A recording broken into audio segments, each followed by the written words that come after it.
আসসালামু আলাইকুম। ভিলেজ এগ্রোর পক্ষ থেকে আপনাদের সবাইকে স্বাগতম। আশা করি আমাদের যে যেখান থেকে দেখছেন সবাই ভালো আছেন। আলহামদুলিল্লাহ আমিও আপনাদের দোয়ার বরকতে খুবই ভালো আছি। তো মূলত আমাদের আজকে বাজারে যাওয়ার উদ্দেশ্যে কয়েকটা কাজ নিয়ে আমরা যাইতেছি।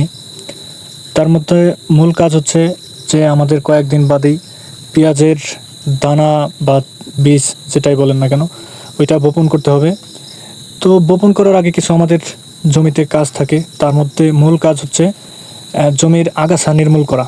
আসলে আপনারা যারা পেঁয়াজের চাষ করে থাকেন তারা আসলে বুঝতে পারেন যে হালি যেটাকে বলি আমরা আমাদের ভাষায়, হালির মধ্যে যদি আগাছা থাকে বা ঘাস থাকে যেটাই বলি না কেন, তাহলে হালি বা পেঁয়াজের চারা বাড়তে অনেক অসুবিধা হয় বা ফলনে কমও পাওয়া যায়।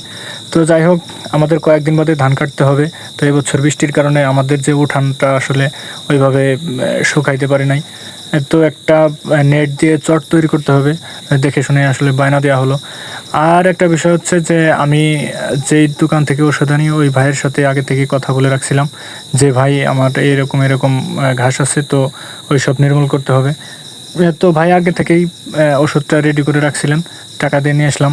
অনেক ঘোরাঘুরি করার পর একটু ক্লান্ত বোধ হলো, তো মনে করলাম একটু কিছু খাইতে হবে। তো দুপুর ওই সময় একটু চটপটি যেটাকে বলি না কেন, মুখরোচক খাবার, ওইটা একটু খেয়ে নিলাম। তো আমার পছন্দের একটা সবজি হচ্ছে বেগুন। তো অনেক ঘোরাঘুরি করার পরে বেগুনের চারার সন্ধান পেলাম। আসলে ওইখানে মামাকে যে গেলাম, মামা খুব ভালো মানের বেগুন আছে কিনা, সে বললো হ্যাঁ মামা আছে। তো আমার পছন্দ মতো আমার সামর্থ্য অনুযায়ী আমি কিছু বেগুনের চারাও নিয়ে নিলাম। একটু তাড়াহুড়াই করতেছিলাম যে আবহাওয়া নাকি আবার বৃষ্টিপূর্ণ হতে পারে। হ্যাঁ, তো বাড়িতে গিয়ে ওষুধ দিতে হবে, এর জন্য মূলত একটু তাড়াহুড়া করে আসা হলো আর কি। তো গাড়িওয়ালা মামা আমাদের মাঝ রাস্তায় নামায় দিলেন, যেহেতু আমরা আজকে আমাদের পরিচিত গাড়ি পাই নাই। তো অনেক পথ আমাদের এখন পায়ে হেঁটে যেতে হবে। তো আস্তে আস্তে আমরা বাড়ি চলে আসলাম আর কি। তো একটা বিষয় সবাই খেয়াল রাখবেন, যেহেতু আমরা বিষ প্রয়োগ করে থাকি সেহেতু নিজেদের সেফটি নিজেরাই নিয়ে নেবেন। আর হচ্ছে বাতাসের বিপরীতে কেউ স্প্রে করবেন না, এতে অনেক ধরনের সমস্যা হতে পারে। আর একটা বিষয় খেয়াল রাখবেন যে যে জমিতে পেঁয়াজের বীজ বপন করবেন ওই জমিতে 20 থেকে 25 দিন আগেই আপনারা এই স্প্রেটা করে নেবেন, নইলে হইতে পারে আপনাদের এই বীজে কোনো সমস্যা হবে বা পেঁয়াজের বীজ তেমন গজাবে না, বিভিন্ন ধরনের সমস্যা হইতে পারে।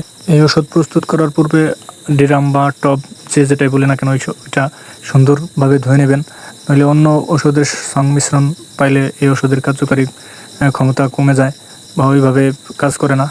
আর একটা বিষয় খেয়াল রাখবেন যে এই ওষুধটা প্রয়োগ করবেন রোদের সময়, তাহলে ঘাস বা আগাছা যেটাই বলে না কেন ওইসব নির্মূল হয়ে যায়। তো সুস্থ থাকবেন, ভালো থাকবেন এই কামনা করে আজকের পর্ব এখানে শেষ করছি। ধন্যবাদ সবাইকে।